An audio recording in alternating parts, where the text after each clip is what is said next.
ഇന്നത്തെ ദിവസത്തിലേക്ക് എല്ലാവർക്കും സ്വാഗതം.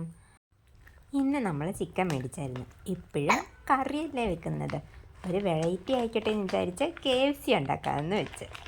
അതിനു വേണ്ടി ഇഞ്ചിയും വെളുത്തുള്ളിയും വെള്ളമൊന്നും ചേർക്കാതെ നല്ലപോലെ പേസ്റ്റാക്കിയത്, മുളക് പൊടി, മഞ്ഞൾപ്പൊടി, ഉപ്പ്, കുറച്ച് ഗരം മസാല, ഇവയെല്ലാം നമ്മൾ മോരൊഴിച്ച് നല്ലതുപോലെ ഒന്ന് മിക്സ് ആക്കിയെടുക്കണം. വേണമെങ്കിൽ നമുക്ക് തൈരും ചേർക്കാം, എന്നാലും ഞാൻ സ്ഥിരം മോര് തന്നെയാണ് ഉപയോഗിക്കാറ്. മോര് നമ്മളെടുക്കുമ്പം നമ്മൾ എത്ര ചിക്കനാണ് എടുക്കുന്നത് അത് ഏകദേശം ഒന്ന് മുങ്ങിക്കിടക്കുന്ന രീതിയിൽ വേണം മോര് നമ്മളെടുക്കാൻ. ഇനി അത് നല്ലപോലെ കൈകൊണ്ട് തന്നെ ഒന്ന് മിക്സ് ചെയ്യണം.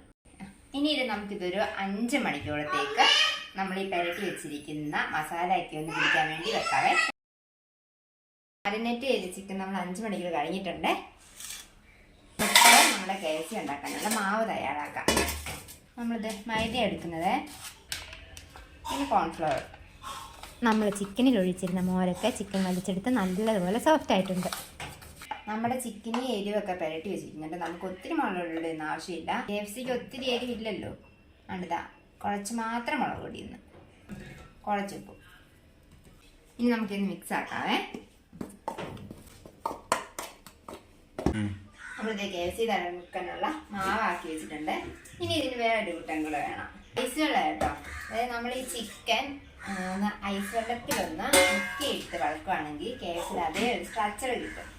നമ്മളിത് ഇനി ചിക്കൻ പീസ് എടുക്കുകയാണ്. ഇങ്ങനെ മാവിലോട്ട് ഇത് മുക്കിയെടുത്തിട്ട് 3-4 പീസ് നമുക്ക് ആദ്യമേ ഒന്ന് മാവിലോട്ടൊന്ന് ഇതാക്കാം. ഇനി ഇത് നമുക്ക് ഐസ് വെള്ളത്തിലേക്ക് ഒന്ന് മുക്കിയിട്ട് ഒരു 2 സെക്കൻഡ് അത്ര മതി. അപ്പം എടുക്കാം. ഐസ് വെള്ളത്തിലോട്ട് ചിക്കൻ മുക്കിയത് വീണ്ടും നമ്മൾ മാവിലോട്ട് ഇടുക.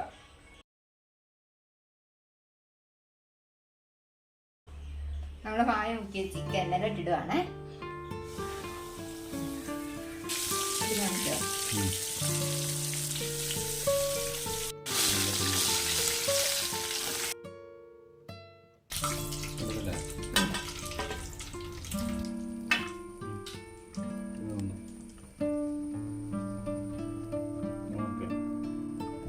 ഇതാണ് നമ്മുടെ KFC റെഡി ആയിട്ടുണ്ട്.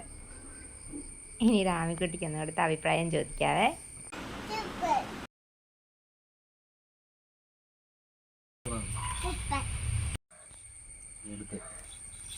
നമ്മുടെ KFC ഇത് റെഡിയായി കേട്ടോ. നമുക്കൊന്ന് ടെസ്റ്റ് ചെയ്ത് നോക്കാവേ. നമ്മൾ കൂടെ കഴിഞ്ഞല്ലേ ടൊമാറ്റോ സോസ് എടുത്തിരിക്കുന്നത്.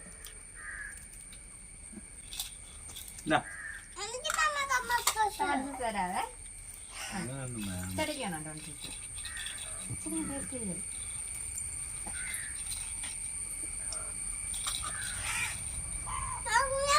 സൂപ്പറാണോടാ?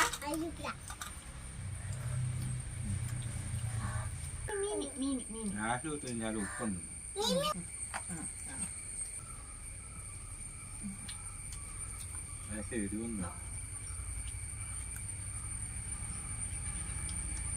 എല്ലാവരും ഒന്ന് ചിക്കൻ ഉണ്ടെങ്കിൽ വീട്ടിൽ ഒന്ന് ട്രൈ ചെയ്ത് നോക്കാം. അധികം ചേരുവകളൊന്നും ഇല്ല.